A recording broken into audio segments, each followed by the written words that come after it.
The first issue of the reimagined Superman starts off on Krypton. The planet is hyper-futuristic, ruled and controlled by its cities through a caste system. The very top of the pecking order was the Science League. They were the ruling class that had a grip on society. They valued progress above all. It is here we learn that Superman's parents were amongst the worker class and reside on a farm in the Redlands, a barren part of the planet.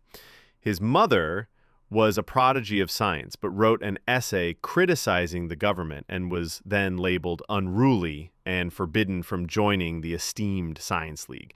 This is told from the lens of Kal, and you can see where he gets his vehemence toward oppression.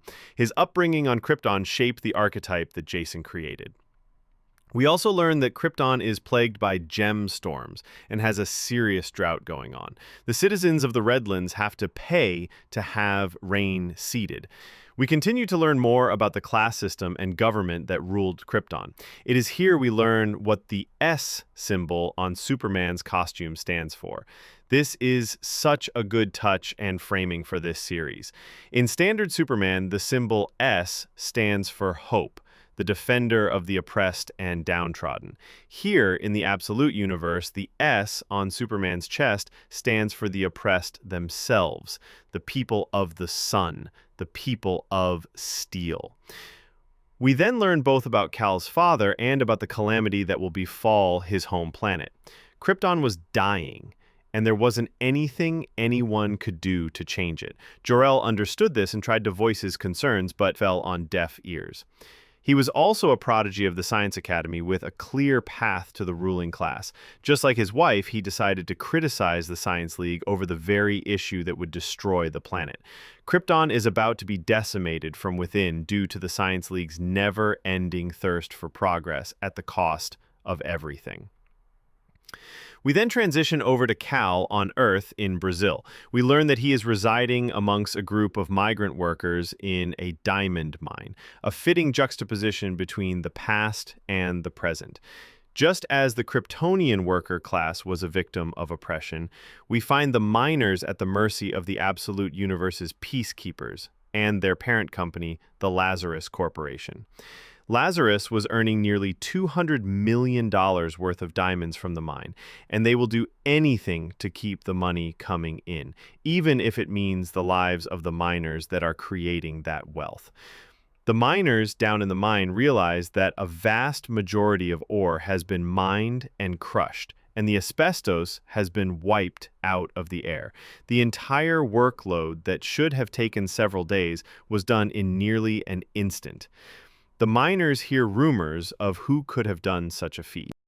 They float names like the Omega Men around, but quietly under their breath, as to not provoke the peacekeepers. The issue cuts back to the previous night, and we see a mysterious figure cloaked in shadow between the miners. We see a brooding and dark Kal-El. This is the first time we witness the new Absolute Superman. This is a stark contrast to the widely recognized Man of Steel.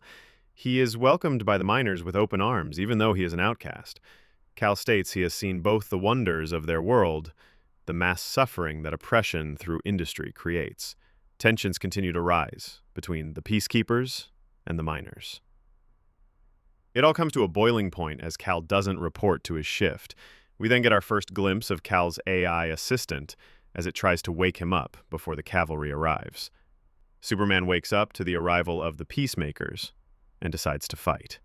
We learn more about Superman's suit and tech. We also learn that Lazarus has tech that is not native to Earth. Superman jumps into the fray to defend the miners, despite his suit telling him he is low on solar radiation and should not overdo it. Superman continues, despite the warning, and defends the miners and makes short work of the peacekeepers. We then learn that the peacekeepers weren't the real threat. Lazarus shows up and has orders to take Superman alive. It is here we get our first look at Lois Lane. She is one of the Lazarus agents working to apprehend Superman. Superman essentially goes Super Saiyan and unleashes his full power, as he can't control it, and relies on his suit and AI companion to shut himself down. Lois then captures him while he is weakened. We then cut to a mysterious figure in Lazarus R&D department, as well as an ominous visual of the Kent family farm. The end of the issue goes back to Krypton, and we see the young Kal reunited with the family.